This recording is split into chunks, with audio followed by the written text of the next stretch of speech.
ওখানে জিজ্ঞেস করলেন যে আমি গাড়িতে যাবো না যেতে যাবো। এত বছর পরে সেই ইউনিভার্সিটি ক্যাম্পাসে আমার খুব ইচ্ছা ছিল হেঁটে একটু দেখতে দেখতে আসবো,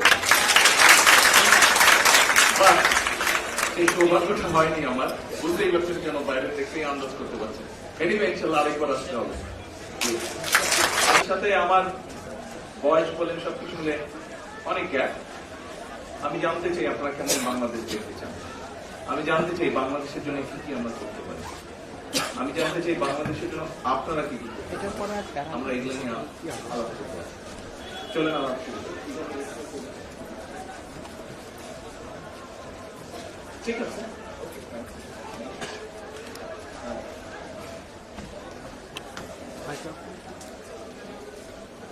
ঢাকা বিশ্ববিদ্যালয়ের শিক্ষার্থীদের সাথে সবাই আপনাদের স্বাগত জানাচ্ছি। আমি অধ্যাপক ডক্টর আব্দুল্লাহ মাহমুদ। মঞ্চে উপস্থিত গণপ্রজাতন্ত্রী বাংলাদেশ সরকারের প্রধানমন্ত্রী জনাব তারেক রহমান এমপি, ঢাকা বিশ্ববিদ্যালয়ের সম্মানিত উপাচার্য, প্রধান সমন্বয়কারী ও ঢাকা বিশ্ববিদ্যালয়ের সাধারণ আহ্বায়ক অধ্যাপক ডক্টর মোর্শেদ হাসান খান, প্রধানমন্ত্রীর সফরসঙ্গী হিসাবে বিভিন্ন মন্ত্রণালয়ের, ঢাকা বিশ্ববিদ্যালয়ের বিভিন্ন অনুষদের ডিন, প্রভোস্ট, বিভিন্ন অনুষদের দায়িত্বপ্রাপ্ত অন্যান্য কর্মকর্তা কর্মচারী, সাদা দলের নেতৃবৃন্দ, ছাত্র দলের নেতৃবৃন্দ এবং আজকে যাদের জন্য অনুষ্ঠান, আমার প্রাণপ্রিয় শিক্ষার্থীরা, সবাইকে আসসালামু আলাইকুম এবং শুভ অপরাহ্ন। এই অনুষ্ঠানের শুরুতেই ঢাকা বিশ্ববিদ্যালয়ের সম্মানিত উপাচার্য অধ্যাপক ডক্টর এবিএম ওবায়দুল ইসলামকে স্বাগত বক্তব্য প্রদানের জন্য অনুরোধ জানাচ্ছি। অধ্যাপক ডক্টর এবিএম ওবায়দুল ইসলাম। গণপ্রজাতন্ত্রী বাংলাদেশ সরকারের মাননীয় প্রধানমন্ত্রী জনাব তারেক রহমান এমপি, আজকের অনুষ্ঠানের প্রধান সমন্বয়ক এবং ঢাকা বিশ্ববিদ্যালয়ের সাদা দলের সম্মানিত আহ্বায়ক অধ্যাপক ডক্টর মোর্শেদ হাসান খান, উপস্থিত অতিথিবৃন্দ, আমার সহকর্মীবৃন্দ এবং প্রিয় শিক্ষার্থীরা, আসসালামু আলাইকুম এবং শুভ অপরাহ্ন। মাননীয় প্রধানমন্ত্রী ঢাকা বিশ্ববিদ্যালয়ে এসে শিক্ষার্থীদের সাথে মত বিনিময় করছেন, সেজন্য বিশ্ববিদ্যালয় এবং আমার পক্ষ থেকে মাননীয় প্রধানমন্ত্রীকে আন্তরিক ধন্যবাদ এবং কৃতজ্ঞতা প্রকাশ করছি। যেমন ভাষা আন্দোলন, স্বাধীনতা যুদ্ধ, 90 স্বৈরাচার বিরোধী আন্দোলন এবং 24 গণ অভ্যুত্থানে গুরুত্বপূর্ণ ভূমিকা রেখেছে, অন্যদিকে জ্ঞানের আলো ছড়িয়ে প্রতিষ্ঠা লগ্ন থেকেই দেশ গঠনে অগ্রণী ভূমিকা পালন করছে। আজকের এই অনুষ্ঠানটি বিশেষভাবে তাৎপর্যপূর্ণ। শহীদ প্রেসিডেন্ট জিয়াউর রহমান এবং 3 বারের প্রধানমন্ত্রী আপসহীন দেশনেত্রী বেগম খালেদা জিয়া ঢাকা বিশ্ববিদ্যালয়ে এসেছিলেন। তাদের পদাঙ্ক অনুসরণ করে মাননীয় প্রধানমন্ত্রী আপনিও ঢাকা বিশ্ববিদ্যালয়ে এসেছেন, যা ইতিহাসের একটা অনন্য সংযোজন। এখানে উল্লেখ্য যে শহীদ প্রেসিডেন্ট জিয়াউর রহমান মেধাবী শিক্ষার্থীদের নিয়ে হিজবুল বাহারের আয়োজন করেছিলেন। মেধাবী শিক্ষার্থীদের মননশীল চিন্তা ও পরামর্শকে উন্নয়ন পরিকল্পনায় গুরুত্ব সহকারে সংযোজন করেছিলেন। একই সাথে গুরুত্বপূর্ণ উপদেশ প্রদান করে তিনি তাদেরকে সুনাগরিক হিসেবে গড়ে উঠতে সহায়তা করেছিলেন।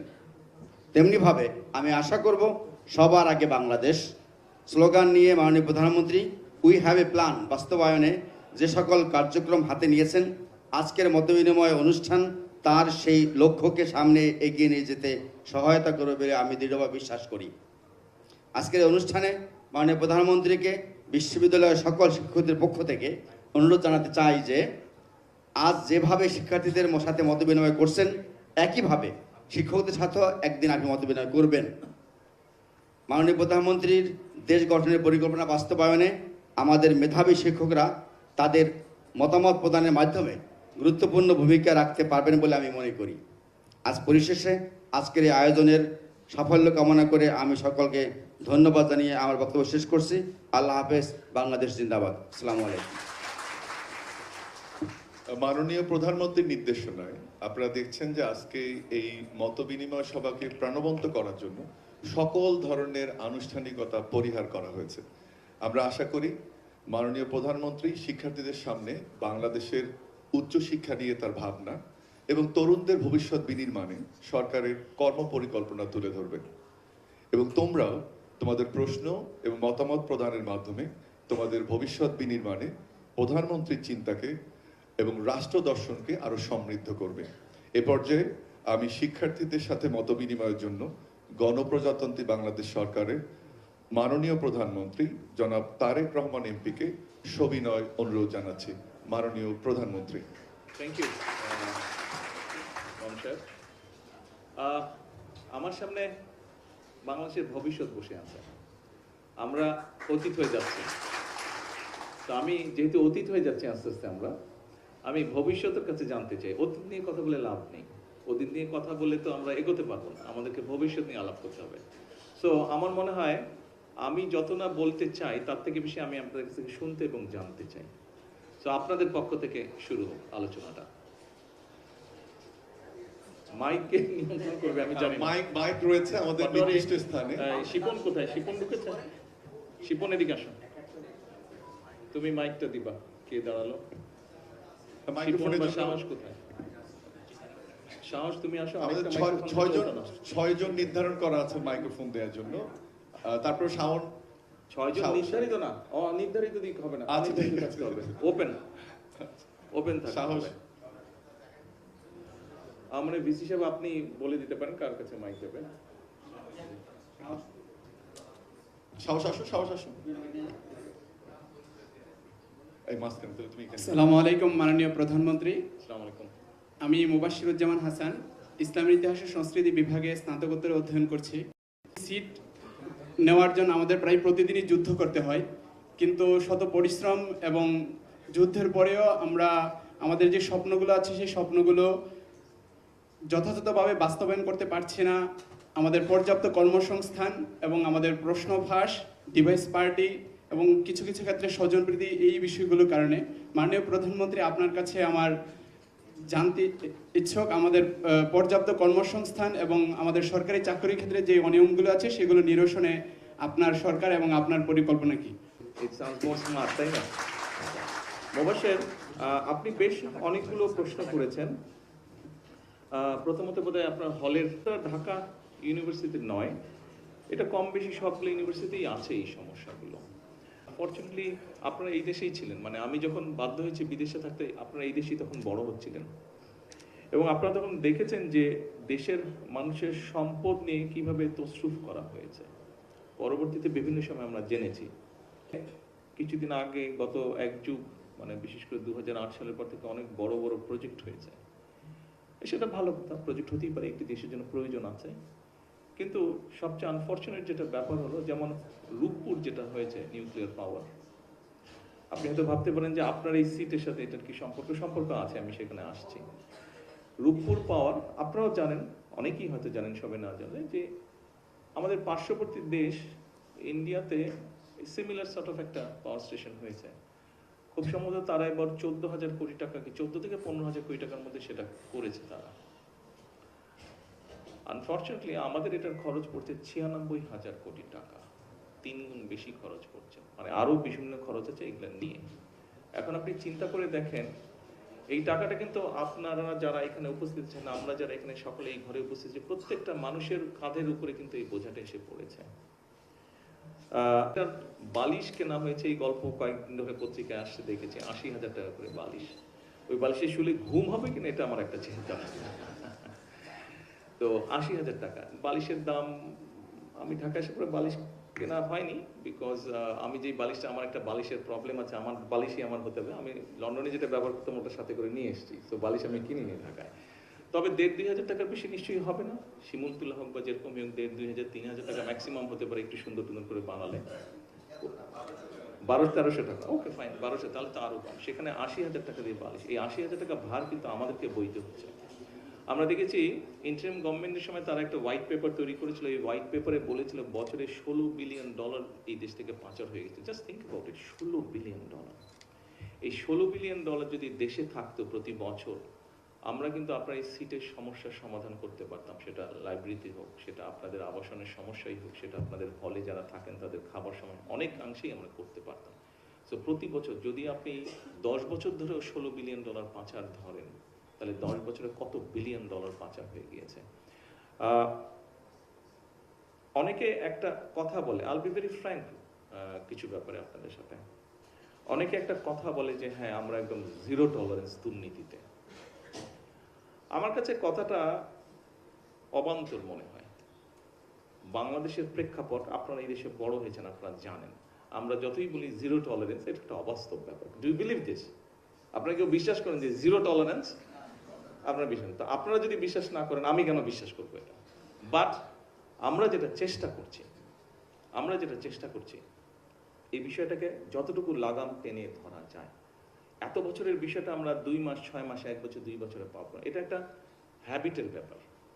আজকে সকালবেলায় আসার সময় আমি ওই যে মহাখালীতে এসে লেফটে একটা ফ্লাইওভারে উঠতে হয়, কি জানি নাম ছিল ফ্লাইওভারটা, না মহাখালী এক্সপ্রেসওয়ে। আমি যখন টোল দিয়ে সামনে বাড়ছি তখন হাতের বাম পাশে যে অ্যাপার্টমেন্টগুলো আছে, দেখলাম একটা অ্যাপার্টমেন্টের ট্যাঙ্কি থেকে পানি পড়ছে, মানে মেশিনটা বন্ধ করেনি, পানিটা পড়ছে, কারো খেয়ালও নেই। 4তলা না 5তলা বিল্ডিং থেকে পানিটা পড়ছে। অ্যাকচুয়ালি আমার দৃষ্টিতে আমি যেটা মনে করি, এটাও এক ধরনের ইগনোরেন্স বলেন, এক ধরনের দুর্নীতি বলেন। দেখুন গত কয়েকদিন ধরে সোশ্যাল মিডিয়াতে আমরা দেখছি যে ট্রাফিক আইনের যে বিষয়টি এখন যেহেতু AI দিয়ে করছে, মানে ওইটা বর্ডার ক্রস করলে অটোমেটিক চলে যাচ্ছে। এটাতে অনেক মানুষ কিন্তু রিয়াক্ট করছে, হ্যাঁ আমি মাত্র একটু করলাম এরকম, তাতেই ফাইন চলে আসলো। সো বিষয়টা হচ্ছে, আপনি যেরকম যদি কক্সবাজারে যান, কক্সবাজারে গেলে আমাদের কক্সবাজার যেতে যে বিরাট বনাঞ্চল আছে, পাহাড়ে যে বনাঞ্চল আছে, এখানে গাছ কাটা নিষেধ।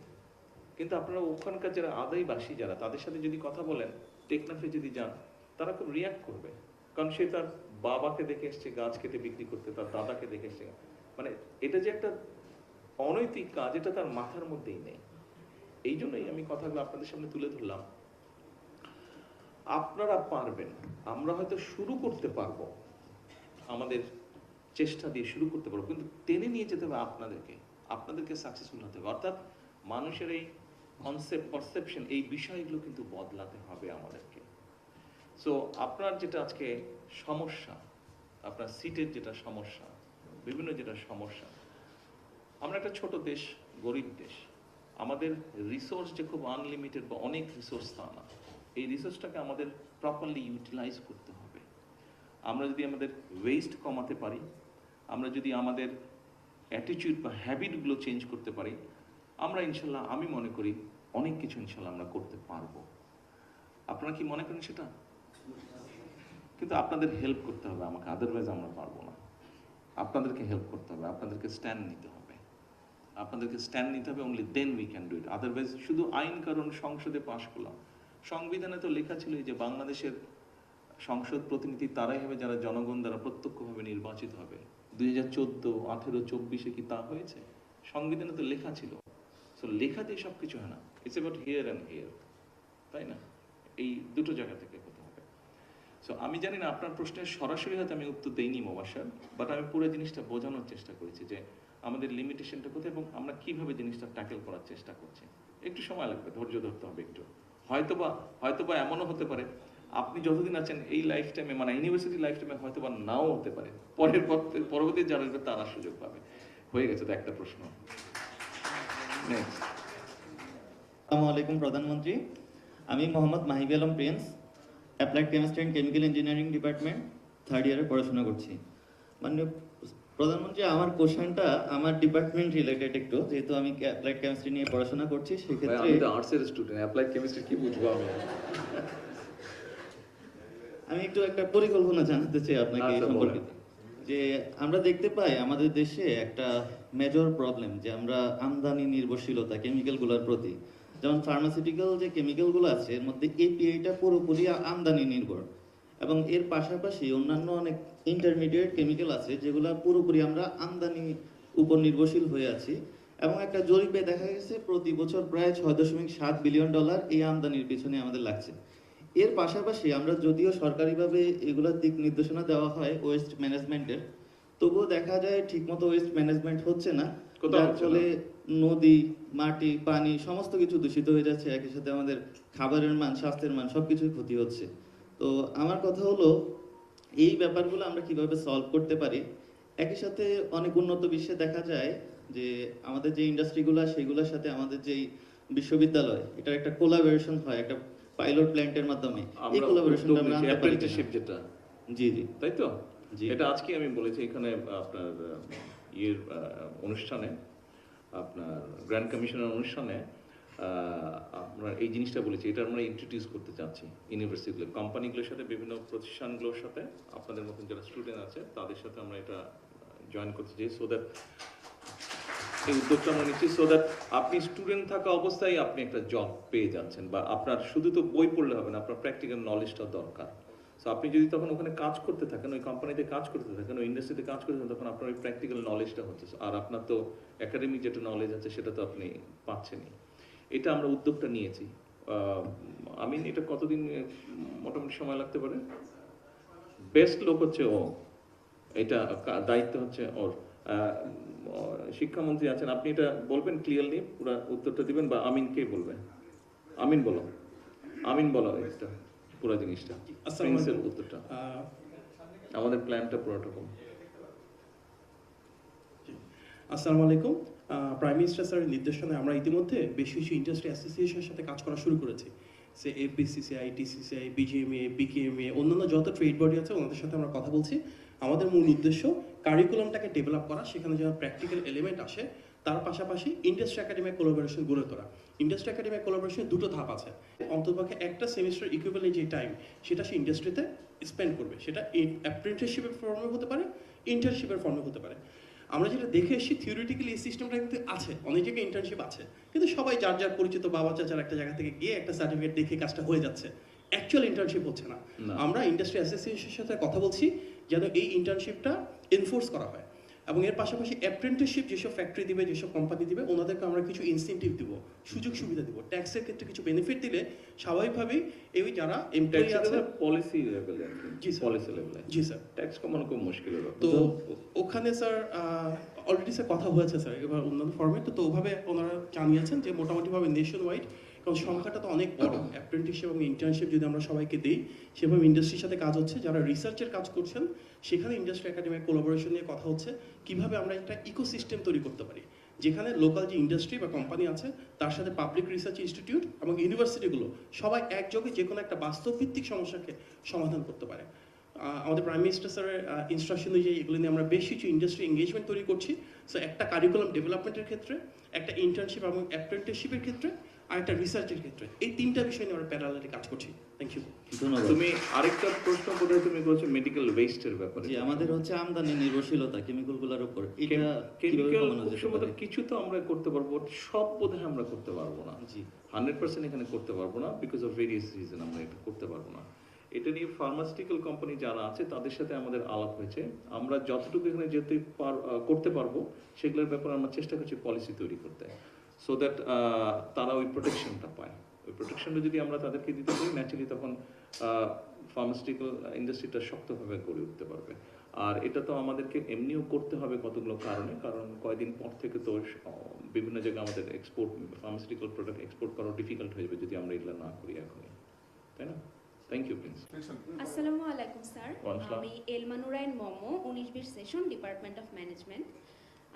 স্যার, প্রথমত আমি একটু কৃতজ্ঞতা প্রকাশ করতে চাই যে আমি নিজের ক্যাম্পাসে দাঁড়িয়ে প্রধানমন্ত্রী স্যারের কাছে আমার কনসার্নগুলো শেয়ার করতে পারছি। স্যার, আমি এখন মাস্টার্স করছি এবং থিসিস করছি। আমার শুরু থেকেই গবেষণায় অনেক আগ্রহ ছিল, তবে আমি ঢাকা ভার্সিটিতে, এটা তো আমরা সবাই জানি যে এটা one of the most influential universities, বা সবচেয়ে ভালো হিসাবে হয়তো বা কনসিডার করা হয় অনেক সময়।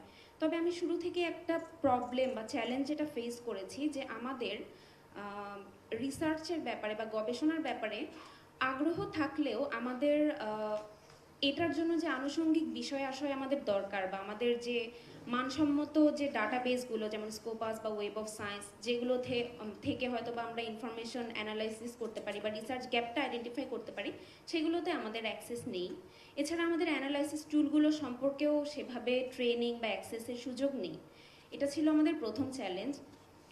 এবং দ্বিতীয়ত যেটা, যে আমাদের ইন্ডাস্ট্রি ডাটা কালেকশনের জন্য ইন্ডাস্ট্রি স্পেসিফিক যে ডেটা আমাদের দরকার, যেগুলো থেকে হয়তো বা আমরা আমাদের ফাইন্ডিংসগুলো বের করতে পারতাম, সেখানে আমাদের অ্যাক্সেস নেই।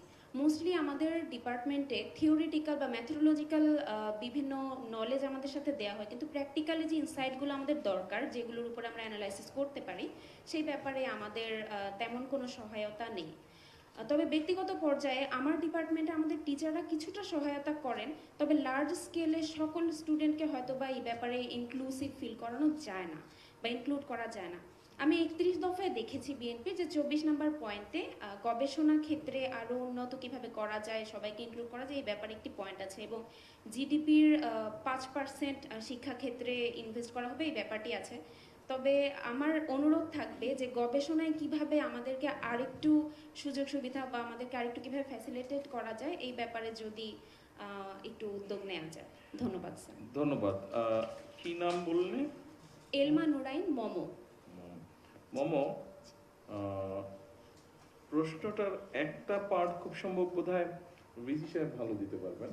আচ্ছা, তবে আমি যতটুকু পারছি আমি সেটা বলছি। যেমন আজকে সকালে কিন্তু আমি বলেছিলাম আমার বক্তব্যে, যে এখানে যেটা আমি উপস্থাপন করেছি,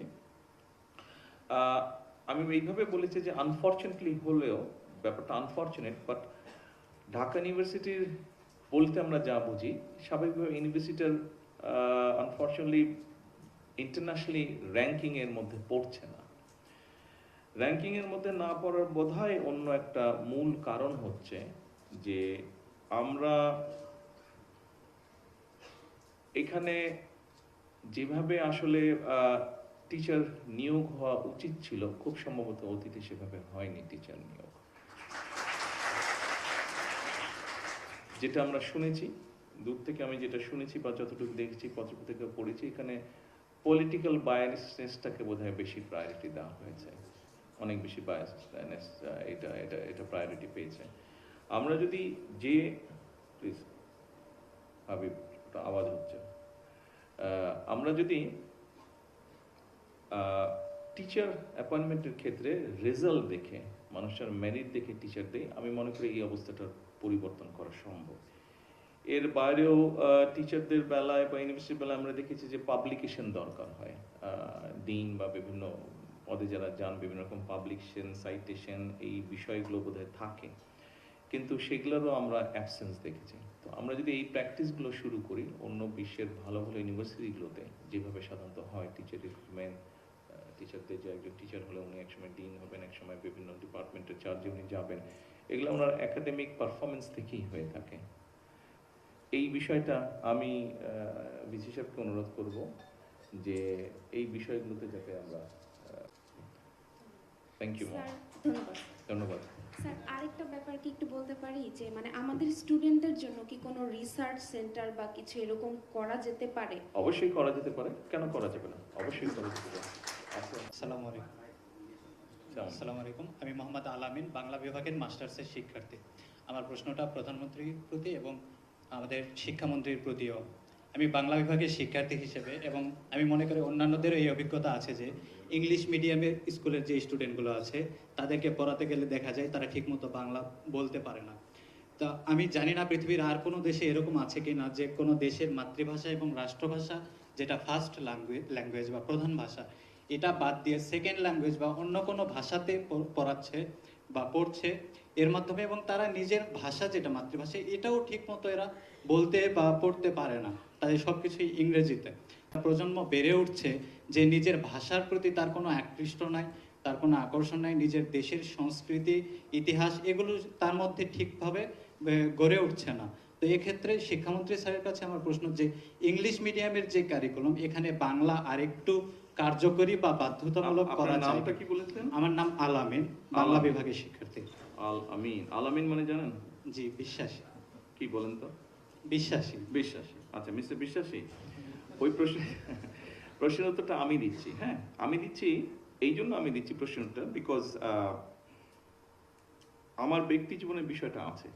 সেটা কি, আমি আমার পরিবার যখন এই দেশ ছেড়ে চলে যেতে বাধ্য হই, আমরা একটা সিচুয়েশন ওখানে চলে যেতে বাধ্য হই, তখন আমার সন্তানের বয়স ছিল 12 বছর। তার মানে এমন একটা সময় ওকে চলে যেতে হচ্ছে যখন কিন্তু মানুষ বেড়ে ওঠে।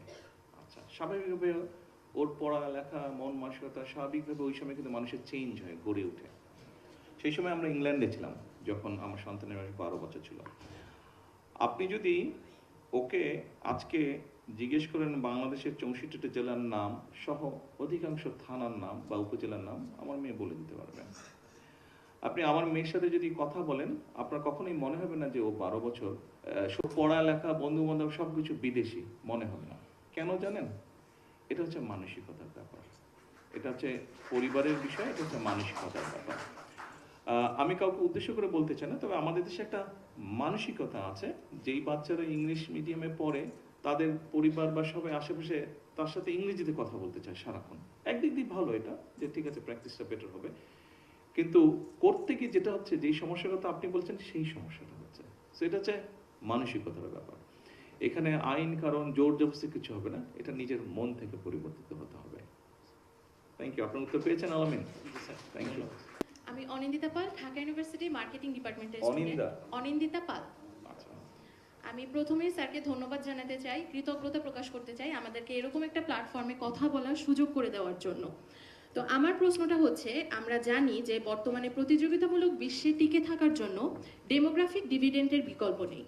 এক্ষেত্রে আমরা জানি যে ডেমোগ্রাফিক ডিভিডেন্ডের মাধ্যমে 50%-এরও বেশি মানুষ কর্মশক্তিতে রূপান্তরিত হতে পারে। আমি জানতে চাচ্ছি যে এক্ষেত্রে বর্তমান সরকারের ডেমোগ্রাফিক ডিভিডেন্ড অর্জনে বর্তমান সরকারের কর্মপরিকল্পনা বা পরবর্তী পদক্ষেপ কি হতে পারে, এবং উচ্চশিক্ষার ক্ষেত্রে এভাবে মানে কিভাবে বিষয়টাকে সম্পৃক্ত করা যেতে পারে। Thank you sir. Thank you. Aninda, very intelligent and very important question. এই ডেমোগ্রাফিক সুবিধাটা আমরা কতদিন পর্যন্ত পেতে পারি, আপনার কোনো ধারণা আছে?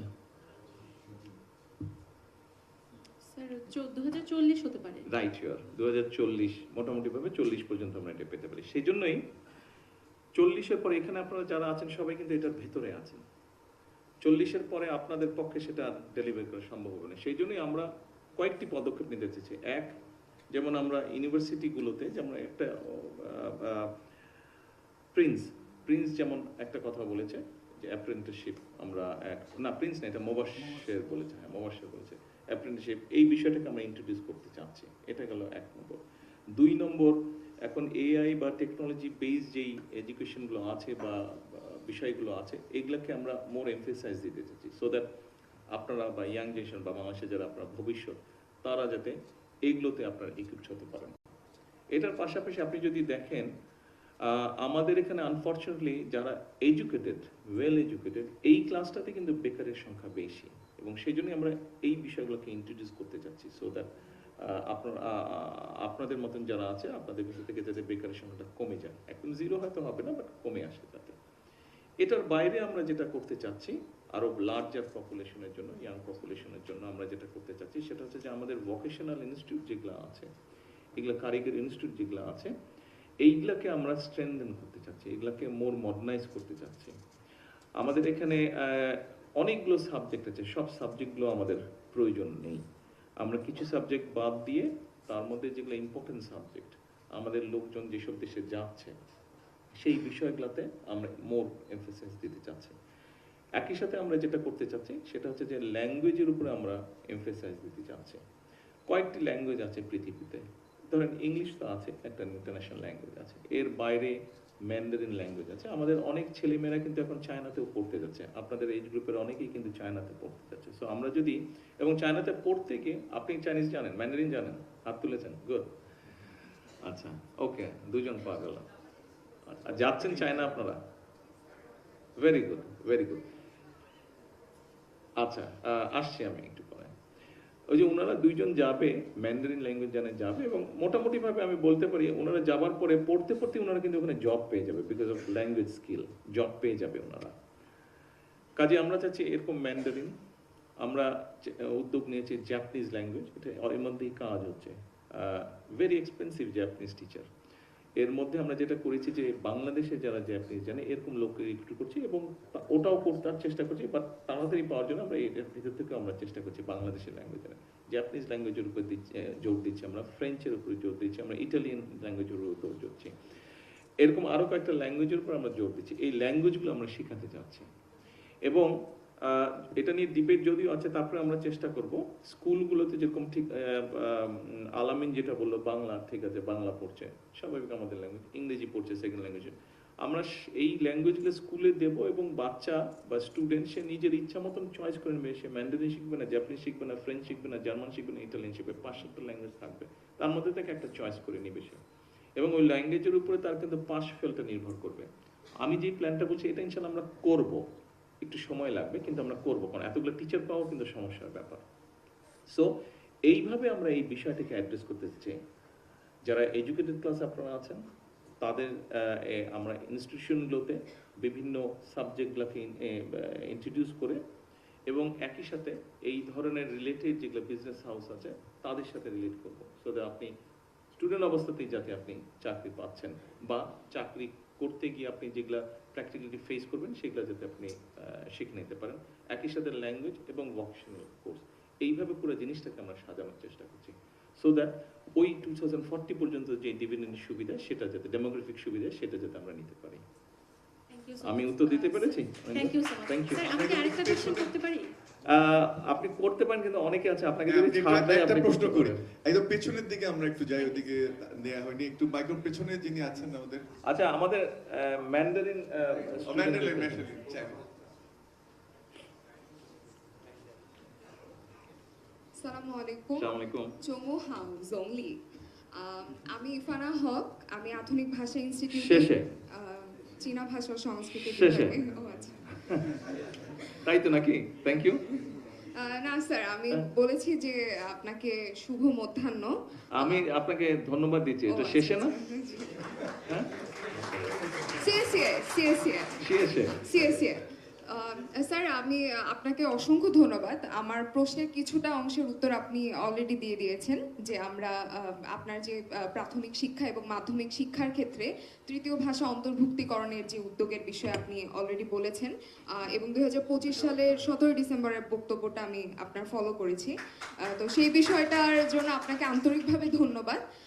এখানে স্যার দুইটা বিষয় আমার কোয়েশ্চেন ছিল, যে 1974 সালে ডক্টর কুদরতি খুদা শিক্ষা মিশন যেটা ছিল, তারা বিদেশি ভাষা শিক্ষানীতি নিয়ে প্রস্তাবনা দিলেও আমাদের কিন্তু কোনো স্ট্রাকচার্ড বিদেশি ভাষা শিক্ষানীতি কিন্তু নেই। অর্থাৎ থার্ড ল্যাঙ্গুয়েজ আমরা ইমপ্লিমেন্টের ক্ষেত্রে আমরা প্রাইমারি এডুকেশন বা সেকেন্ডারি এডুকেশন বা ইউনিভার্সিটির ক্ষেত্রে কিভাবে এটা আরও প্রপার ওয়েতে ইমপ্লিমেন্ট করতে পারি, বা আমাদের আনুষ্ঠানিক যে ভাষা দাপ্তরিক ভাষা, এক্ষেত্রে তৃতীয় ভাষার ভূমিকাটা কি হবে এ বিষয়ে আমাদের সুনির্দিষ্ট কোনো স্ট্রাকচার আমি কোনো ডকুমেন্টেশন পাইনি স্যার। তো এক্ষেত্রে কি আমরা এই বাস্তবায়নটি কি এই মেয়াদে দেখতে পাবো কিনা, এটা ছিল আমার প্রথম প্রশ্ন। আর দ্বিতীয় প্রশ্ন হচ্ছে এই স্যার, মেয়াদ বলতে আপনি কোন টাইম ফ্রেম বোঝাচ্ছেন? স্যার 5 বছর? আমাদের জি স্যার, গভর্নমেন্টের 5 বছর? জি স্যার, জি আচ্ছা। স্যার। আর সেকেন্ড 5 কোয়েশ্চেন, বছরে আপনি দেখতে পাবেন ইনশাআল্লাহ। আমরা শুরু করব এর ভিতরে।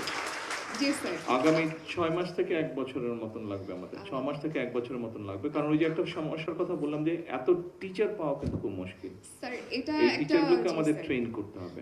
স্যার আরেকটা বিষয়, মানে এখানে রিসিপ্রোকাল দুইটা কোয়েশ্চেন আছে স্যার। আপনি সম্ভবত জানেন যে চীনে অনেক বিশ্ববিদ্যালয়ে বাংলা ভাষা অধ্যয়ন করা হয় এবং অনেক বিদেশি শিক্ষার্থী বাংলা ভাষা শিখতে আগ্রহী। তো সেক্ষেত্রে আমরা শুধু তাই না ডিরেক্টলি, তো, ওরা তো শুনলাম কয়েকটা হাসপাতালে রিসেপশন একটা রেখেছে, একটা বাংলা ভাষার সাইডে রেখেছে, জি, এবং স্যার। ওখানে নার্স যারা থাকে তারা বাংলায় কথা বলে, ট্রান্সলেটর থাকে বা ডাক্তারও থাকে বাংলায় কথা বলছে জি বোধহয়। স্যার। স্যার এখন এখানে দেখা যাচ্ছে যে আমরা যখন ইউরোপিয়ান কান্ট্রি বা আমরা চীনে যখন পড়তে যাই, তখন আমাদের হানিউ শুইপিং খাওসে মানে এইচএসকে বা স্ট্যান্ডার্ড একটা ল্যাঙ্গুয়েজ প্রফিসিয়েন্সি টেস্ট দিতে হয়।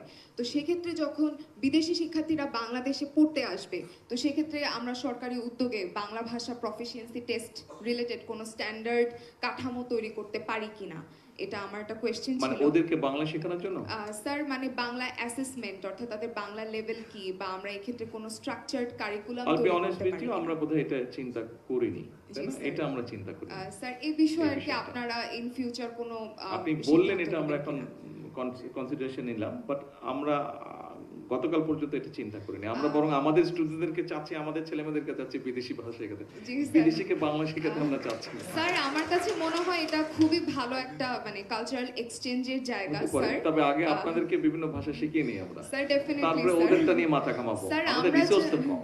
স্যার আমরা যারা ফ্রেশলি গ্র্যাজুয়েট, আমাদের ডিপার্টমেন্ট থেকে আমরা 120 জনও এই পর্যন্ত পাশ করে উঠতে পারিনি।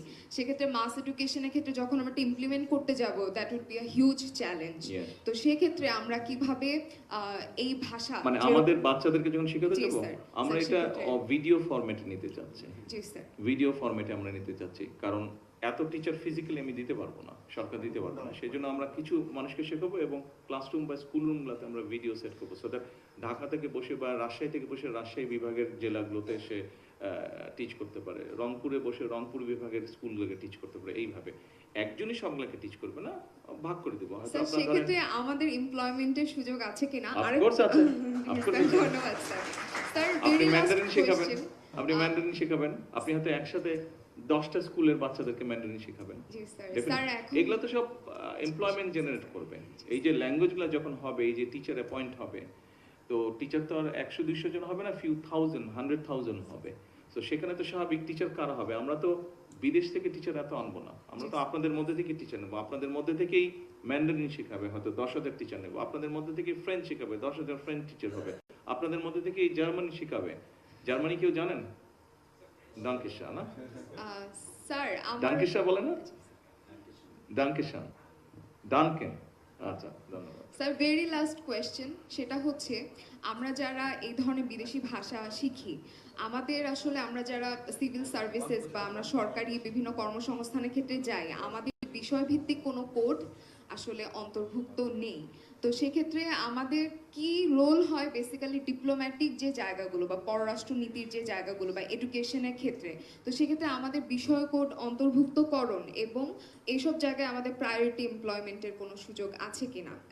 আপনি প্রশ্নটা আরেকবার বলেন, পরিষ্কার হয়নি আমার কাছে। স্যার আমাদের বেসিক্যালি আমরা যখন সিভিল সার্ভিসেসের জন্য অ্যাপ্লাই করতে যাই, সকল বিষয়ের কিছু বিষয়ভিত্তিক কোড থাকে। তো আমরা যারা ফরেন ল্যাঙ্গুয়েজের স্টুডেন্ট, আমাদের আসলে আদার্স দিয়ে অ্যাপ্লাই করতে হয়। মানে আমরা সরাসরিভাবে আমাদের বিষয়গুলো সরকারের যে বিষয়ভিত্তিক যে লিস্ট আছে সেখানে আমরা এনলিস্টেড না স্যার। তো এক্ষেত্রে মানে আপনি আপনার যে একটা স্কিলনেস আছে, একটা ল্যাঙ্গুয়েজ জি, স্কিলনেস স্যার। আছে, সেটা জি, ওখানে জি স্যার, ওভাবে মানে আমরা যে উল্লেখ নেই। একটা অনার্স মাস্টার্স করা, আমরা যে গ্র্যাজুয়েট, এখানে আমরা অ্যাকনলেজড না স্যার। তো সেক্ষেত্রে আমাদের যে কি রোলটা, বা আমরা যদি সিভিল সার্ভিসেসে যেতে চাই, এটা আমাদের জন্য একটা বাধার সম্মুখীন হই আমরা। তো Right. এই বিষয়ে আপনাদের পক্ষ থেকে কোনো উদ্যোগ গ্রহণ করা হবে কিনা। আর দ্বিতীয়ত হচ্ছে স্যার, আমাদের মেইন কাজগুলোই হয় অ্যাম্বাসিতে বা ডিপ্লোম্যাটিক যে জায়গাগুলোতে আমরা মেইন দেখা যাচ্ছে যে মিডল ম্যান হিসেবে কাজ করি। তো এসব জায়গায় আমরা সরাসরি এমপ্লয়মেন্টের সুযোগ পাবো কিনা স্যার, এই দুইটাই কোয়েশ্চেন। না পারো আমি কোনো কারণ দেখছি না। তো আপনি যেটা বিসিসি যেটা সিস্টেম বলেন সেখানে হয়তো আমাদেরকে কিছু রুলস রেগুলেশন চেঞ্জ করতে হবে, জি, অ্যামেন্ড করতে হবে। আমরা বিষয়টা নিয়ে চিন্তা করতে পারি, অবশ্যই অবশ্যই স্যার চিন্তা করতে কাইন্ডলি পারি। নিশ্চয়ই নিশ্চয়ই, of course. Sorry, thank you sir. ইংরেজি ভাষার উপরে স্যার দুঃখের বিষয় হচ্ছে ইংরেজি ভাষারও কোনো কোড নেই আর কি। এটা আমার জানা ছিল না, আপনার কথা থেকে আমি বুঝতে পারলাম, আপনার কথা থেকে এবং আপনার কলিগের কথা থেকে বুঝতে পারলাম। এটা নিয়ে আমরা ডেফিনেটলি এটা আমরা অ্যাড্রেস করব। আসসালামু আলাইকুম মাননীয় প্রধানমন্ত্রী, আমি সাল্লাল হোসেন। কি নাম? সাল্লাল হোসেন। সাল্লাল হোসেন। জি, আমি হচ্ছে ফার্মাসিউটিক্যাল টেকনোলজি ডিপার্টমেন্টের মাস্টার্সের শিক্ষার্থী। তো আমার যে বিষয়টা হচ্ছে নিয়ে প্রশ্ন, সেটা হচ্ছে মূলত পাবলিক হেলথ। আপনাদের যে নির্বাচনী ইশতেহার ছিল সেখানে 25 এবং 26 নং যে 31 দফার যে দফা ছিল 25 এবং 26 নং, সেখানে যে বিষয়টা সেটা রিলেটেড আর কি। বিষয়টা হচ্ছে এরকম, আমাদের যখন ট্রিপস চুক্তি থেকে বেরোয় যাব অথবা আমরা এলডিসি গ্র্যাজুয়েশন হব, তখন আমাদের প্যাটেন্ট করা ওষুধ ইউজ করতে গেলে তার প্যাটেন্ট ফিটা পরিশোধ করতে হবে। এখন আমাদের দেশে ফার্মাসিউটিক্যাল ইন্ডাস্ট্রির জন্য কিন্তু এটা কোনো সমস্যা না। তারা প্যাটেন্ট ফি দিবে, ওষুধের দাম যেটা আজকে আমরা অ্যান্টিবায়োটিক 30 টাকা নিচ্ছি সেটা হয়তো তারা 500 টাকা করে বিক্রি করবে। মানে দিন শেষে টাকাগুলো কিন্তু আমাদের যারা সাধারণ জনগণ রয়েছে তাদের পকেট থেকে যাবে। এখানে ফার্মাসিউটিক্যাল ইন্ডাস্ট্রির কিচ্ছু হবে না, তারা যেই টাকা দিয়ে কিনে আনবে তার থেকে একটু বেশি দামে বিক্রি করবে। তো এইখানে আমরা এই ফার্মাসিউটিক্যাল ইন্ডাস্ট্রিগুলোকে অ্যাক্টিভলি মানে তাদের হচ্ছে গবেষণা ক্ষেত্রে ব্যয় বাড়ানোর জন্য আমরা তাদেরকে বাধ্য করতে পারি কিনা কোনোভাবে পলিসি নিয়ে, প্রথমত। দ্বিতীয়ত আমরা এটা বলিনি, আমরা এই ব্যাপারে চিন্তা ভাবনা করছি যে রিসার্চে তারা যাতে আরো বেশি ফান্ড দেয়। জি স্যার, এটা আমরা চিন্তা ভাবনা করছি যে এটা একটা পলিসির মধ্যে আমরা নিয়ে আসবো। স্যার আরেকটা জিনিস হচ্ছে আমাদের এই র ম্যাটেরিয়ালসের সাপ্লাই চেইন নিয়ে আমরা দেখি হচ্ছে যে যুদ্ধ করে হচ্ছে ইসরায়েল এবং ইরান, কিন্তু তার ভুক্তভোগী হচ্ছে বাংলাদেশের সাধারণ মানুষ। তারা তেল পাচ্ছে না এই হরমুজ প্রণালী বন্ধ হয়ে যাওয়ার কারণে। তো এটা কিন্তু আসলে একটা খুবই কনসার্ন, মানে সমস্যা হচ্ছে বিশ্বে তার ভুক্তভোগী হচ্ছে আমাদের বাংলাদেশের সাধারণ জনগণ। বাংলাদেশ না, পৃথিবীর সব দেশই মোটামুটি হ্যাঁ, ভুক্তভোগী। না আমি তো বাংলাদেশের কনসার্ন নিয়ে কথা বলছি আর কি। পৃথিবী অনেক দেশ তো আপনার এমার্জেন্সি দিয়েছিল, হ্যাঁ, জি। অনেক দেশ বন্ধ করেছিল। আমরা আলহামদুলিল্লাহ সেই পরিস্থিতিতে যেতে হয়নি আমাদের জি। Recruit manager. তো আমাদের আরেকটা জিনিস হচ্ছে র ম্যাটেরিয়ালের যে সাপ্লাই চেইন, সেটা কিন্তু আমরা ভারত এবং চীনের উপর অনেক বেশি ডিপেন্ডেন্ট, কেমিক্যালসের উপর। জি, তো এই জায়গাগুলো থেকে আসলে আমরা কিভাবে উন্নত করতে পারি, আমরা অ্যাক্টিভলি কিভাবে হচ্ছে আমাদের ফার্মাসিউটিক্যাল ইন্ডাস্ট্রিগুলোকে আরো বেশি ইনভলভ করতে এটা পারি। সেকেন্ড প্রশ্নটা উত্তর বোধহয় হ্যাঁ, প্রিন্স জি। করেছিল, ওখানে মোটামুটি ভাবে মনে হয় কিছুটা হলো দিয়েছিলাম। আসসালামু আলাইকুম, আমি দুর্যোগ ব্যবস্থাপনা ইনস্টিটিউটের শিক্ষার্থী, আমার নাম মোহাম্মদ সাইদুর রহমান। প্রধানমন্ত্রী, আপনার কাছে আমার প্রশ্ন হচ্ছে, বাংলাদেশে যেহেতু আমি দুর্যোগ ব্যবস্থাপনা ইনস্টিটিউটের শিক্ষার্থী, এনডিএমসি নামে একটা অর্গানাইজেশন আছে, ন্যাশনাল ডিজাস্টার ম্যানেজমেন্ট কমিটি, এবং আপনি ওটার চেয়ার। তো এটার কোনো পর্যায়ে আমাদের ইউথদের কোনো প্রতিনিধিত্ব নেই, যদিও আমরা এখন দুর্যোগ ব্যবস্থাপনার প্রতিটি ফেজে কাজ করছি। তো ওইখানে হচ্ছে গিয়ে ইউথদের কোনো রিপ্রেজেন্টেটিভকে যুক্ত করা যায় কিনা, এবং একই সাথে রিপ্রেজেন্টেটিভ কিভাবে যুক্ত হবে এবং কি কাজ থাকবে তার একটু যদি খুলে বলেন। আচ্ছা, এনডিএমসির যে কার্যধারাগুলো থাকে, দুর্যোগ প্রশমন, দুর্যোগ ঝুঁকি প্রতিরোধ, এই পর্যায়গুলোতে যখন হচ্ছে গিয়ে সাজেশন পর্যায়ে কাজগুলো হয়, ওই জায়গাতে আমরা আমাদের মতামতটা যদি ব্যক্ত করতে পারি। হ্যাঁ, মানে অ্যাজ কি হিসাবে আপনি কিভাবে কি হিসাবে? আচ্ছা, ওইখানে যেমন আমরা যারা হচ্ছে দুর্যোগ ব্যবস্থাপনা ইনস্টিটিউটের শিক্ষার্থী আছি, তারা যেমন ত্রাণের সময় আমরা দেখি যে ঢাকা থেকে সবাই হই হুল্লোড় করে একটা পিকনিকের মতো অবস্থা করতে যায়। আমাদেরকে যদি জোর দিয়েছিলাম বেশি আপনার ভূমিকম্পের উপরে, যে হঠাৎ যদি ভূমিকম্প হয় আমরা কিভাবে ম্যানেজ করব সেই জিনিসটাকে, ওইটা যে যদি ভেঙে টেঙে পড়ে যে ডেব্রিসগুলো এগুলো কিভাবে আমরা সরাবো, কোথায় কোথায় কি ইকুইপমেন্ট আছে। আনফরচুনেটলি কিছু বললেই সব কিছু তো কিনতে চাই জিনিস, সরকারি পয়সা দিয়ে শুধু কিনতে চাই, এটা কিনতে হবে, ওটা কিনতে হবে, সেটা কিনতে হবে। তো যাই হোক, সেটা আমরা অন্যভাবে ম্যানেজ করছি। আমরা যে বলছি যে এখানে তো অনেক কনস্ট্রাকশন কোম্পানি আছে, তাদের কাছে কি আছে দেখেন আপনারা আগে, তাহলে তো আপনি কেনার পরিমাণটা কমে যাচ্ছে। এটা গেল এক নম্বর। দ্বিতীয়ত হচ্ছে যে ভলেন্টিয়ার, অর্থাৎ কারা কাজ করবে, তাদের কিছু ভলেন্টিয়ার আছে, আমরা আরো ভলেন্টিয়ার ট্রেন করার আমরা চিন্তা ভাবনা করছি, পরিকল্পনার মধ্যেই আমরা সাজিয়েছি কিভাবে এই জিনিসটাকে অ্যাড্রেস করা যায়। কোস্টাল বেল্টে তাদের বেশ কিছু ভলেন্টিয়ার আছে, probably you know this, but Dhaka শহর বা যেসব জায়গায় এরকম ডিজাস্টার হতে পারে সেখানে তেমন নেই। আমরা বিএনসিসি, বয় স্কাউট, গার্লস গাইড সহ এদেরকে কিভাবে এটার ভিতরে নিয়ে আসতে পারি সেই জিনিসটা ওয়ার্কআউট করা হচ্ছে অলরেডি। আপনি যেটা বললেন যে ঠিক আছে, তারা একটা কোনো ম্যানেজমেন্ট করতে হলে একটা রিসার্চ যদি তৈরি করে তাহলে ইউনিভার্সিটি কেন দিবে না? দুর্যোগ ব্যবস্থাপনা না, তবে অন্য 2-3টা মিনিস্ট্রিকে এরকম বিষয় আসার পর আমি বলেছি যে ইউনিভার্সিটিতে এই ধরনের রিসার্চ উইং থাকার কথা, এই ডিপার্টমেন্ট তো আছে, কাজে রিসার্চ উইং থাকার কথা। আপনারা ইউনিভার্সিটিকে, ঢাকা ইউনিভার্সিটিকে বলেন যে তারা রিসার্চ করে আমাদেরকে পেপার প্রেজেন্ট করুক। একটা কালচারটা নেই আমাদের দেশে, কালচারটা নেই, এটা তো মনে হয় আপনি জানেন। এটা আমরা চেষ্টা করছি, 2-3টা মিনিস্ট্রিকে অলরেডি বলা হয়েছে তাদের কিছু ব্যাপারে, আমি বলছি যে ইউনিভার্সিটির সাথে কথা বলেন, তাদের সেই ডিপার্টমেন্ট আছে, রিসার্চ করে আমাদেরকে বলুক একটা। আমরা কালচারটা চেষ্টা করছি শুরু করতে। সো মনে হয় আপনি কিছুদিন পরে হয়তো একটা ভালো সংবাদ পেলেও পেতে পারেন। আসসালামু আলাইকুম। আমি শাকির আলিম, আমি বর্তমানে 4র্থ বর্ষে পড়ছি থিয়েটার অ্যান্ড পারফরমেন্স স্টাডিজ বিভাগে। স্যার, আপনার কাছে আমার যে প্রশ্ন, যেমন আমার বিভাগের একটা স্পেশাল সেগমেন্ট, যেমন বিভাগটা theatre and performance studies. Theatre and performance studies, আমার বিভাগটা পারফরমেন্স স্টাডিজকে অনেক গুরুত্ব দেয়, এবং আমার বিভাগের মতো আরও যারা বিভাগ রয়েছে, ডান্স, মিউজিক, আমার অনেক বন্ধু বান্ধব সহপাঠী রয়েছে। তো আমাদের স্যার যেরকম আমার আপনার কাছে যে প্রশ্নটা, যেমন স্যার আমাদের মতো এরকম পারফরমেটিভ স্টাডিজ যারা পড়ছে, অনার্স করছে, প্রতি বছর অনেক স্নাতক মানে পাশ করে বের হচ্ছে, তো এদেরকে আপনি যেমন বলেছিলেন রেইনবো নেশন ভিত্তিক সামনে প্লুরালিস্টিক রাষ্ট্র গঠন, এই যে এরকম ক্রিয়েটিভ হিউম্যান রিসোর্স, আপনার গভর্নমেন্টের প্ল্যানটা কি? পাশাপাশি যেমন আমি প্রথম বর্ষ থেকে যে সংগঠন করেছি বাংলাদেশ জাতীয়তাবাদী ছাত্র দল, ঢাকা বিশ্ববিদ্যালয়, আমি এখন এই সংগঠনের সহনাট্য বিষয়ক সম্পাদকের দায়িত্ব পালন করছি। তো আমার জন্য এটা একটা মানে আপনার কাছে প্রশ্ন, যেমন আমাদের মতো এরকম ক্রিয়েটিভ হিউম্যান রিসোর্সকে সামনের দিনে আপনার গভর্নমেন্টের আমাদের নিয়ে প্ল্যান যদি আমাদের সাথে একটু শেয়ার করেন। আলিম, থ্যাংক ইউ।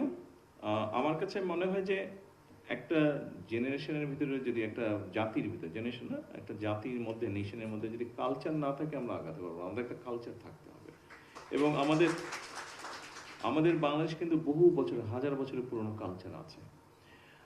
আমরা যেরকম একটু আগে ল্যাঙ্গুয়েজের প্রশ্ন এসেছিল, আমি যেরকম বললাম যে স্কুলে আমরা third language, second language, third language পর্যন্ত আমরা ইন্ট্রোডিউস করতে চাচ্ছি। আমরা কালচারের ব্যাপারেও এরকম চিন্তা ভাবনা করেছি। ল্যাঙ্গুয়েজে যেরকম আমরা অনেক জব অপরচুনিটি তৈরি করতে পারবো, জব ক্রিয়েট করতে পারবো, ঠিক কালচারে আমরা এরকম করতে পারবো। তবে জব ক্রিয়েশনই শুধু এটার উদ্দেশ্য না, এটার উদ্দেশ্য হচ্ছে যে, যেমন ধরেন যেভাবে পুরো জিনিসটা সাজাতে চাইছি, একটা বাচ্চা স্কুলে ভর্তি হলো, প্রাইমারি স্কুলে, তাকে ক্লাস 5-6 থেকে, প্রাইমারির কিছু আছে একটু বড় হতে হবে, তো 5-6 থেকে না, ক্লাস 5-6 থেকে আমরা ল্যাঙ্গুয়েজে যে সব এগুলো কালচার এগুলো শুরু করেছি। 4 থেকে দিয়েছি, 4 ওটা কি ফাইনাল করেছো তোমরা? আচ্ছা, ক্লাস 4 থেকে আমরা জিনিসটাকে এইভাবে একদম ক্লাস 12 পর্যন্ত সাজাতে দিচ্ছি। তার মধ্যে ল্যাঙ্গুয়েজ থাকবে, তার মধ্যে মিউজিক, আর্ট, কালচার এগুলা থাকবে, তার মধ্যে স্পোর্টস থাকবে। খুব সংক্ষেপে হচ্ছে, আপনি যদি ধরেন your A boy of class 4, student of class 4, আপনি যদি এখন থেকে ক্লাস 12 পর্যন্ত আপনি যদি ভোকেশনাল, আপনাকে ওটা ডিপেন্ড করবে কোন ক্লাসে যাওয়ার পরে আপনি প্র্যাকটিক্যালটা করবেন, বাট কোন ক্লাস পর্যন্ত আপনি থিওরিটিক্যালটা করবেন বা বইপত্রে যেটা আছে সেটা করবেন। একই সাথে আপনি যদি মিউজিক বা আর্ট, অর্থাৎ আপনি একটা you know how to sing অথবা you know how to play music instrument, আপনি যদি একটা খেলায়, সে ফুটবল হোক, চেস হোক বা ভলিবল হোক, একটা খেলায় যদি আপনি ভালো হন, আপনার যদি একটা থার্ড ল্যাঙ্গুয়েজ জানা থাকে, আপনার মধ্যে যদি এই যে 4-5টা কোয়ালিটি যদি থাকে, আমি মনে করি না বাংলাদেশের কোনো ছেলে মেয়েকে কোনো পৃথিবীর কোনো দেশে কেউ আটকে রাখতে পারবে। আপনি কোনো না একটা জব পাবেন, ইউ ক্যান সার্ভাইভ। সো এটা হচ্ছে আমাদের লং টার্ম প্ল্যান।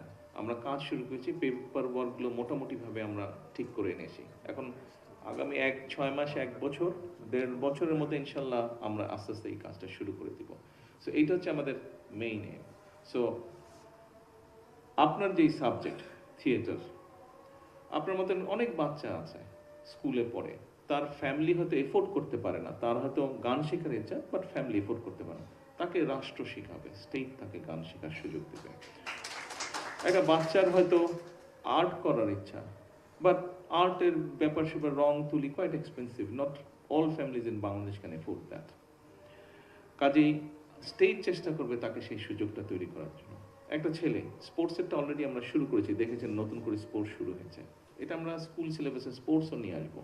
একটা বাচ্চার হয়তো ফুটবল খেলার খুব শখ, বাট পারে না। বাংলাদেশে একটা পারসেপশন আছে খেলতে গেলে এই দুষ্টু ছেলে, পড়ালেখা করে না, বাট এটাকে আমরা চেঞ্জ করতে চাচ্ছি। স্পোর্টসে এনকারেজ দেওয়ার জন্য আমরা নতুন করে স্পোর্টস অলরেডি শুরু করেছি, কালচার তো আছে, কিন্তু এই পুরো জিনিসটাকে আমরা স্কুলের ভিতর নিয়ে আসতে চাচ্ছি। অর্থাৎ শুধু পড়বো কেন, শুধু তো পড়লে হবে না, পড়ার সাথে আমাকে খেলাধুলার মধ্যে থাকতে হবে, পড়ার সাথে আমার সম্পর্কেও জানতে হবে। ডিবেট আছে, ম্যাথস প্রতিযোগিতা আছে, সেটাও আমরা করতে চাইছি।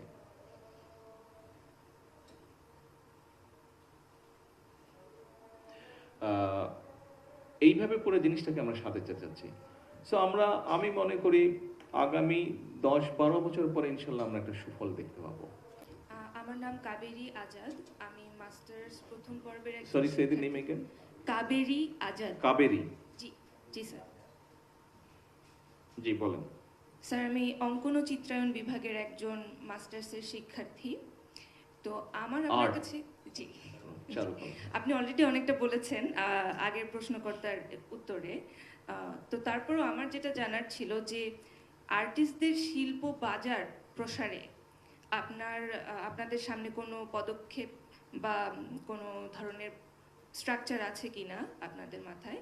আর আরেকটা বিষয় হচ্ছে যে আমাদের ফাইন আর্টসে যে মানে ফ্যাকাল্টিতে 8টা ডিপার্টমেন্ট আছে, কিন্তু এখানে মিউজিওলজি বা কনজারভেশন, আর্টওয়ার্ক রেস্টোরেশন এগুলো নিয়ে বা নিউ মিডিয়া আর্ট নিয়ে কোনো ধরনের ডিপার্টমেন্ট নেই।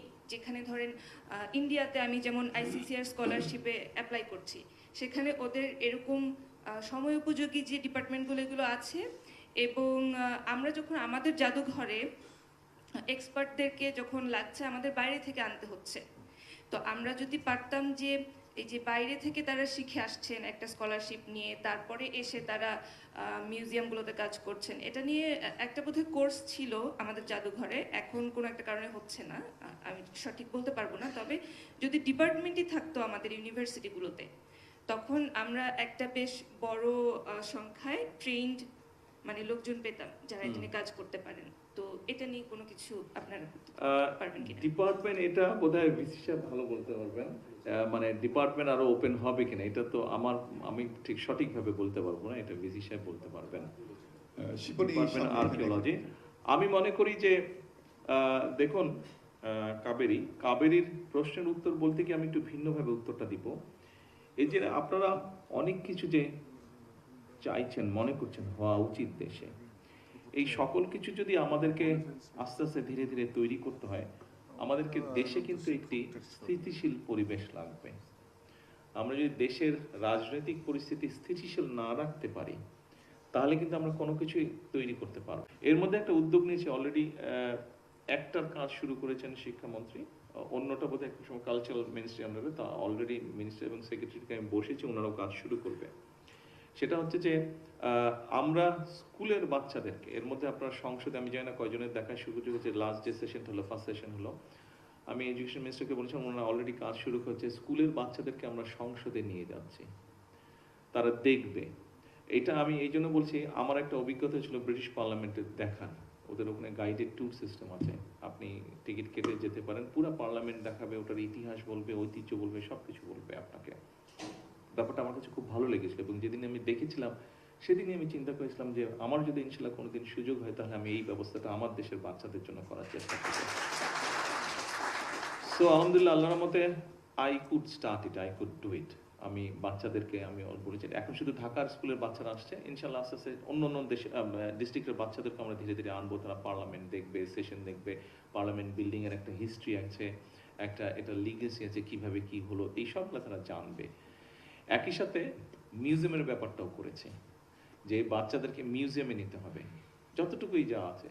ইংল্যান্ডে আমি দেখেছি বাচ্চারা ব্রিটিশ মিউজিয়ামে গিয়েছি, সায়েন্স মিউজিয়ামে গিয়েছি, তখন দেখি স্কুলের বাচ্চারা আসছে, বিভিন্ন স্কুলের বাচ্চারা আসছে, ওই ওই ওই করে আসছে বাচ্চারা, কিন্তু সবার হাতে একটা কলম আর একটা খাতা আছে। ও যেই জিনিসটা দেখছে ওই জিনিসটা কি লিখছে, ওর মতন করে ও লিখছে, ও কি দেখলো কি বুঝলো। ওখানে তো নিচে লিটারেচার আছে কি জিনিস কোন জিনিস, যেমন লোকোমোটিভ, একটা ওয়ার্ল্ডের ফার্স্ট লোকোমোটিভ সায়েন্স মিউজিয়ামে রাখা আছে, ওটা সম্পর্কে একটা ডেসক্রিপশন দেওয়া আছে, ও ওখান থেকে নোট করছে। আমার খুব ভালো লেগেছে, মনে হয়েছে যে আমার যদি সুযোগ হয় কোনোদিন, I will try to introduce this in Bangladesh for my children, for the children of Bangladesh. So কাজ আমরা শুরু করছি, ইনশাল্লাহ ওটাও হবে। সো আমি মনে করি আপনি যেরকম চাচ্ছেন, নিশ্চয়ই যেই বাচ্চাগুলো যাবে মিউজিয়াম দেখতে, ওদের মধ্যে থেকে অনেকে আপনার সাবজেক্টে পড়তে আসবে ইনশাল্লাহ ভবিষ্যতে। সো এইভাবে আমরা আস্তে আস্তে তৈরি করবো আমাদের জাতিকে। Thank you Kaberi. ধন্যবাদ। আপনার উত্তর পেয়েছেন? বাঁ দিকে পেছনে, হ্যাঁ পেছনে। আমি একটু অনুরোধ জানাবো যে আমরা একটু শৃঙ্খলাটা বজায় রাখি, সবার পক্ষে প্রশ্ন করা, সবার প্রশ্ন নিয়ে আসলে সম্ভব নয়, আর সংক্ষিপ্ত প্রশ্ন করি, তাহলে আমরা অনেক প্রশ্ন করার সুযোগ পাবো। আসসালামু আলাইকুম, আমার নাম সাফওয়াত ইশরাক। প্লিজ আগে বলুন। সাফওয়াত। সাফওয়াত। সাফওয়াত। সাফওয়াত। আমি স্বাস্থ্য অর্থনীতি ইনস্টিটিউটে পড়াশোনা করছি, 3rd ইয়ারে। আমার কোয়েশ্চেনটা হচ্ছে, আপনাদের নির্বাচনী ইশতেহারে সবার জন্য স্বাস্থ্য এই নীতির ভিত্তিতে যুক্তরাজ্যের NHS এর আলোকে যে সর্বজনীন স্বাস্থ্য সেবার কথা বলা হয়েছে, তা বাস্তবায়নে আপনাদের ফিনান্সিয়াল, স্ট্রাকচারাল আর ম্যানেজমেন্ট ক্যাপাসিটি আছে কিনা, এই অথবা মুহূর্তে নেই। ক্যাপাসিটি বিল্ডিং এ বাংলাদেশ গভর্নমেন্ট কি করার কথা ভাবছে আসলে? সরি, ক্যাপিটাল বিল্ডিং এ, ক্যাপাসিটি বিল্ডিং এ। আচ্ছা ঠিক আছে, ধন্যবাদ। দেখুন,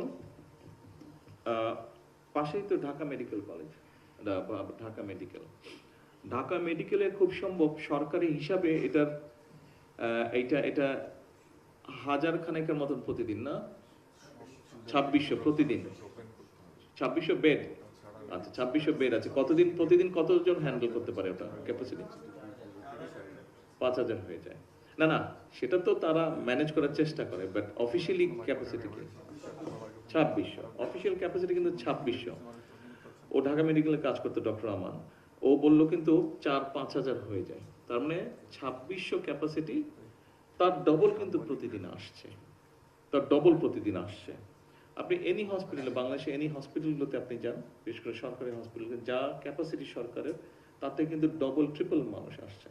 সো আজকে যদি 2600 ক্যাপাসিটি এবং আজকে যদি 54 মানে ডাবল পেশেন্ট আসে, এদেরকে তো আর আপনি আজকে দেখতে পাচ্ছেন না, এদেরকে তো আপনার কালকে দেখতে হবে। কিন্তু by the time you see them, today's patient, by the time you see them tomorrow, আপনার কিন্তু স্পিল ওভার ইফেক্ট হচ্ছে, আরো 54 চলে আসলো। তো এটা কিন্তু বাড়ছে আস্তে আস্তে। এখন কি করব আমরা?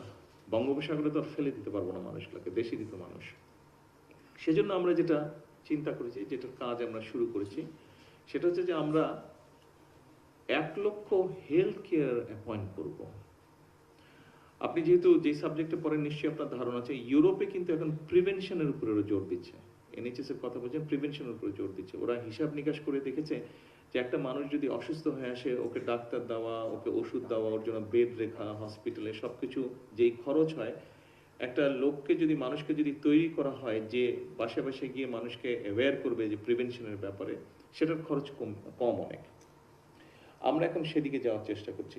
20 কোটি মানুষ, আপনি ইংল্যান্ডের NHS এর কথা বলেছেন, NHS ইংল্যান্ডের মতন দেশ কিন্তু হিমশিম খাচ্ছে, ইংল্যান্ডের মতন দেশ হিমশিম খাচ্ছে NHS কে ম্যানেজ করতে।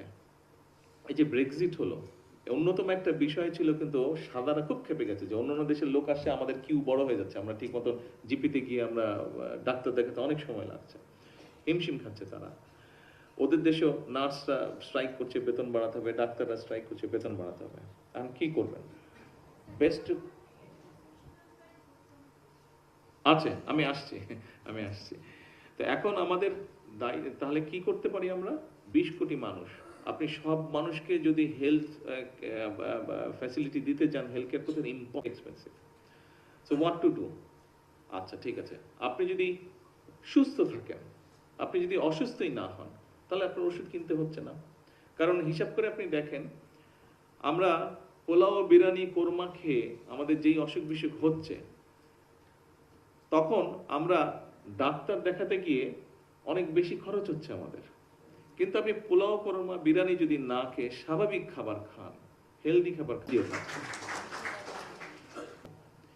এই হেলথ কেয়ারের মধ্যে এখন বোধহয় একটা ক্ল্যাপিং পাবো আমি। এই হেলথ কেয়ারের মধ্যে 80% কিন্তু আপনার মতো নারী থাকবে। হেলথ কেয়ার অ্যাপয়েন্ট করবো। এই হেলথ কেয়াররা যেটা করবে সেটা গ্রামেই হোক শহরেই হোক, স্বাভাবিক হাউস ওয়াইফরাই দেখভাল করে অধিকাংশ ক্ষেত্রে, মেজরিটি কেসেস। আপনার বাসায় আপনার মা, আপনি কি খাবেন, আপনার বাবা কি খাবেন, ভাই বোন কি খাবে, কি করবেন, সবকিছু উনিই দেখেন। তো হাইজিন ব্যাপারটা কম বেশি উনি দেখেন। এরা গিয়ে হাইজিনের ব্যাপারে অ্যাওয়্যার করবে, এরা গিয়ে অ্যাওয়্যার করবে যে কোন খাবারটা কম খেলে কার্ডিয়াক প্রবলেম হবে না, কোন খাবারটা কম খেলে কিডনির প্রবলেম হবে না, কোন খাবারটা কিভাবে খেলে আপনার ক্যান্সার অ্যাভয়েড করে যেতে পারে। এই ধরনের জিনিসগুলো তারা মানুষকে অ্যাওয়্যার করবে এবং হাইজিন সেন্সটাও তারা দেওয়ার শুরু করবে।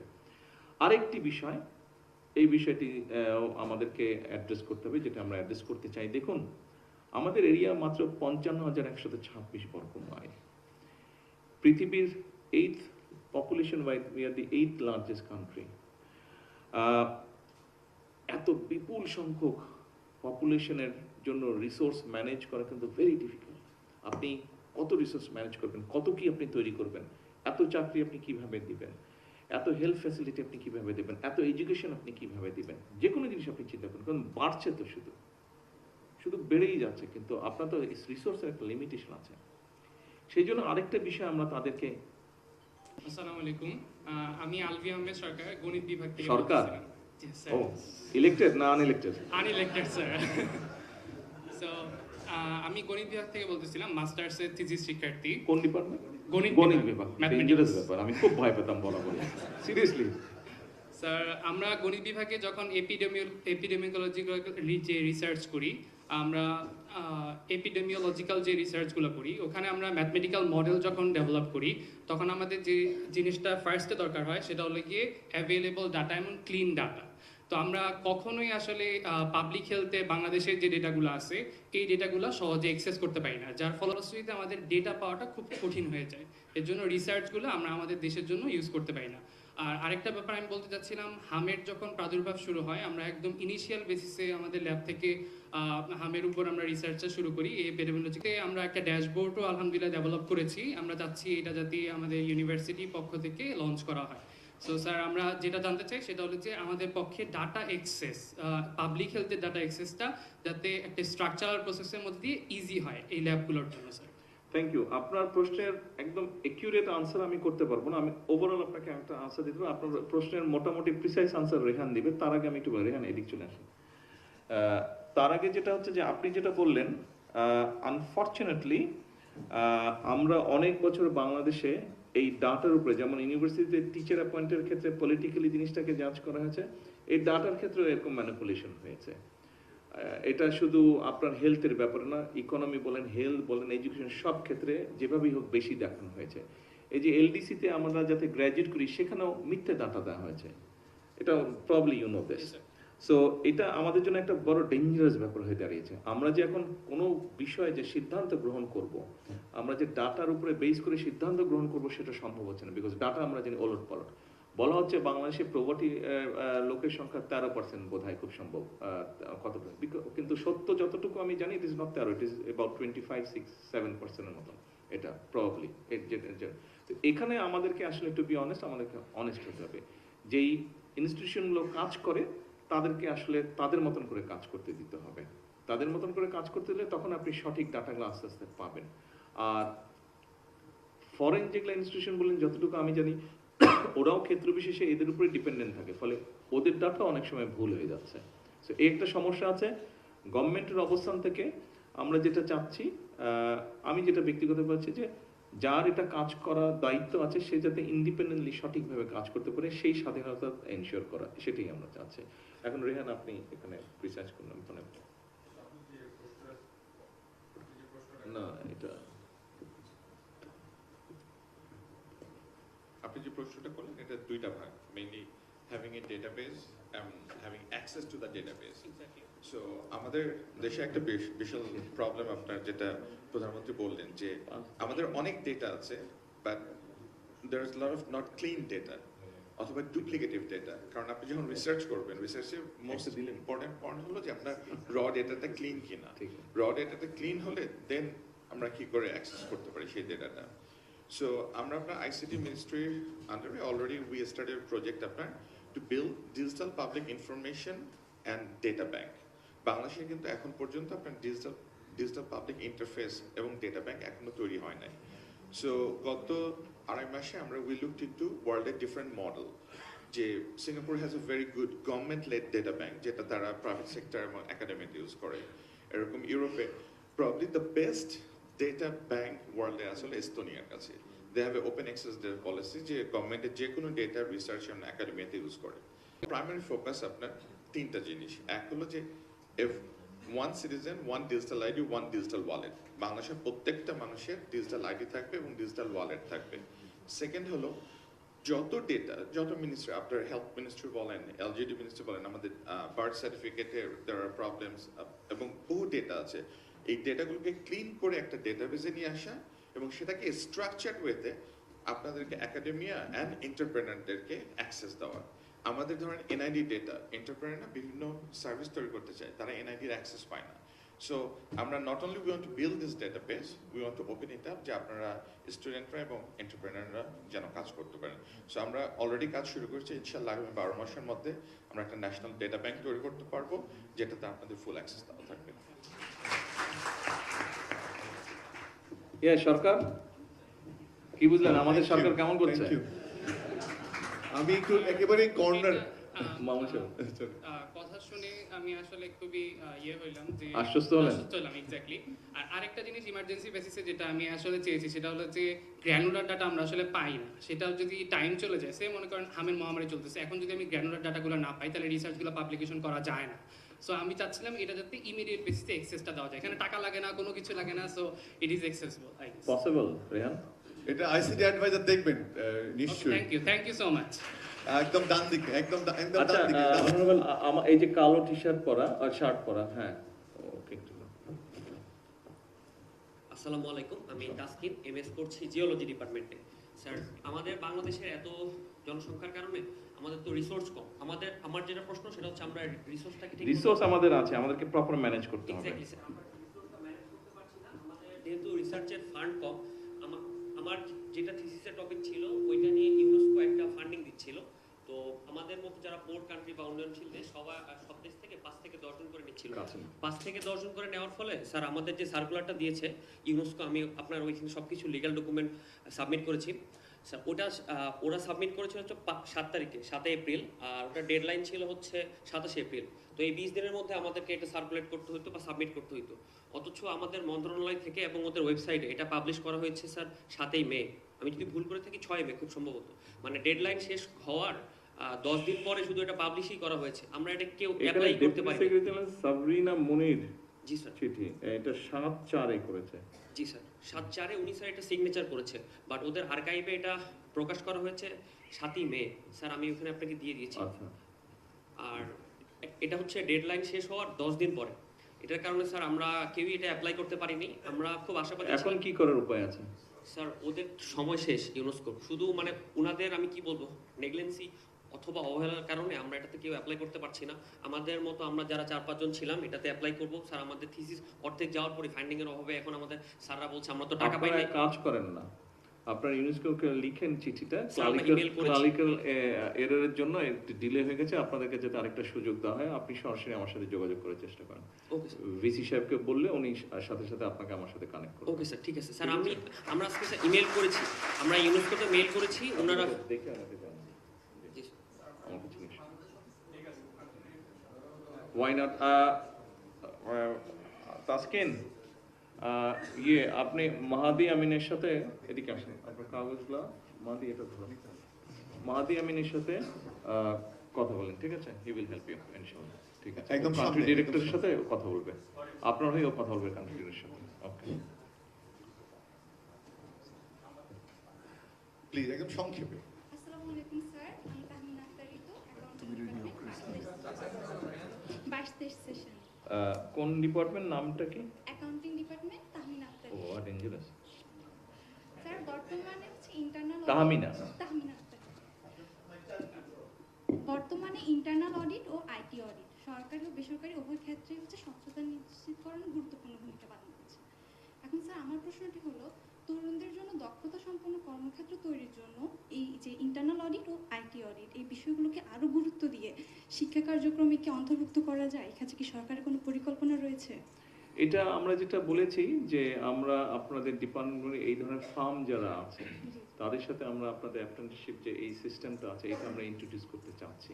তো সেখানে যখন আমরা এটা ইন্ট্রোডিউস করতে পারবো তারা যখন এগ্রি করবে, যদিও ক্ষেত্রবিশেষ কিছুটা আছে বাট ওভাবে সিরিয়াসলি নেই, সেটা ওইভাবে করা হয় না। সো এটা আমরা চেষ্টা করছি একটু সিরিয়াসলি ইন্ট্রোডিউস করার জন্য। স্বাভাবিকভাবে এটা ইন্ট্রোডিউস করতে বলে তখন নিশ্চয়ই আপনার মতো এরকম অনেক স্টুডেন্ট সেখানে কাজ করার সুযোগ পাবে, ফলে আপনাদের প্র্যাকটিক্যাল নলেজটা তখন আপনাদের বাড়বে। আনফরচুনেটলি আমাকে উঠতে হবে। এখন ঢাকা বিশ্ববিদ্যালয়ের এবং ঢাকা বিশ্ববিদ্যালয়ের পরিবারের পক্ষ থেকে মাননীয় প্রধানমন্ত্রীকে স্মারক শুভেচ্ছা উপহার দেওয়ার জন্য ঢাকা বিশ্ববিদ্যালয়ের সম্মানিত উপাচার্য অধ্যাপক ডক্টর ABM ওবায়দুল ইসলাম এবং আজকের এই অনুষ্ঠানের প্রধান সমন্বয়কারী ও ঢাকা বিশ্ববিদ্যালয়ের সাদা দলের আহ্বায়ক অধ্যাপক ডক্টর মোর্শেদ হাসান খানকে অনুরোধ জানাচ্ছি।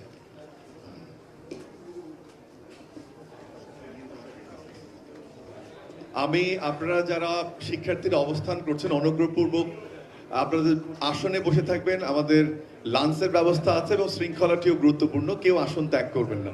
আপনাদের আবারও অনুরোধ জানাচ্ছি, আপনারা আমাদের যারা শিক্ষক আছেন, যারা শিক্ষার্থী আছেন, কেউই আপনাদের আসন থেকে উঠবেন না এবং আপনাদের আসনে বসে থাকবেন। মাননীয় প্রধানমন্ত্রীর প্রস্থানের পরে আমরা আমাদের লাঞ্চ সার্ভ করবো আপনাদেরকে।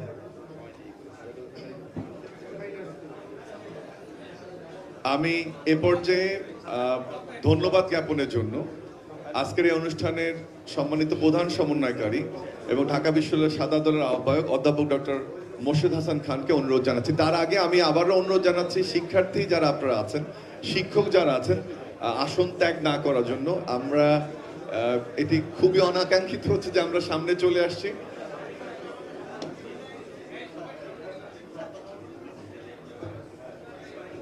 ধন্যবাদ দেওয়ার সময় নাই। আজকের এই ঐতিহাসিক অনুষ্ঠানে আমাদের প্রাণপ্রিয় প্রধানমন্ত্রী এবং ঢাকা বিশ্ববিদ্যালয় আমার প্রাণপ্রিয় ছাত্রদের সাথে যে ব্রিজটা হয়েছে, এটা একটা ঐতিহাসিক দিন। কোনো প্রধানমন্ত্রী কোনো দেশের এরকম কোনো ইউনিভার্সিটিতে কখনো এরকম এক্সচেঞ্জ হয় না স্টুডেন্টদের মধ্যে, এটাই প্রথম প্রোগ্রাম আমাদের এবং আমরা আশা করব উনি ভবিষ্যতে সব প্রোগ্রামগুলোতে এরকম প্রতিটা বিশ্ববিদ্যালয়ে যাবেন, উনি এক্সচেঞ্জ করবেন। ধন্যবাদ প্রধানমন্ত্রী দপ্তরের সকল কর্মকর্তাকে, মন্ত্রী পরিষদ, সংসদ সদস্য, ভিসি, প্রভিসি, ডিন, প্রক্টর সবাইকে, সিকিউরিটি সবাইকে, SSF, PGR সবাইকে ধন্যবাদ। এত স্বল্প সময়ে আমাদেরকে এই অনুষ্ঠানটা সাফল্যমণ্ডিত করার জন্য সবাইকে আবার ধন্যবাদ জানাচ্ছি। খোদা হাফেজ।